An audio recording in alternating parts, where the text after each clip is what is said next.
आज 21 जुलाई है 2025 का और आज से फिर मानसून सेशन शुरू होने वाला है। पिछले 6 साल से ज़्यादा से मैं इसी तरह गांधी जी के मूर्ति के सामने गुहार लगा रहा हूँ अपने बिहार और सीमांचल के लोगों के लिए। लेकिन ये मौजूदा सरकार, आदरणीय मोदी जी की सरकार, वो चाहती नहीं है कि बिहार के लोग पढ़ लिख के भारत में योगदान दे पाए। वो चाहती है कि हम लोग गुलामी करें, हम लोग अनपढ़ रहें, ताकि हमारे बच्चों को बाकी राज्यों में जाके काम करने का मजबूरी हो।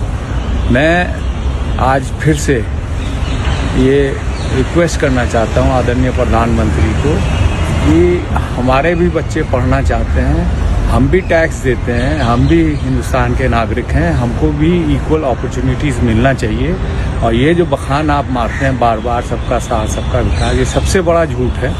और किशनगंज एएमयू सेंटर सबसे बड़ा उदाहरण है उसका। इसलिए आपसे अपील है कि मेहरबानी करके जल्द से जल्द वहाँ पे टीचिंग नॉन टीचिंग स्टाफ दें, वहाँ पे फंडिंग दें, एनजीटी से जो क्लियरेंस है उसको जल्द से जल्द कराएं, ताकि हमारे बच्चे भी घर में रह के अच्छी तालीम हासिल कर सकें। बहुत बहुत शुक्रिया। जय हिंद।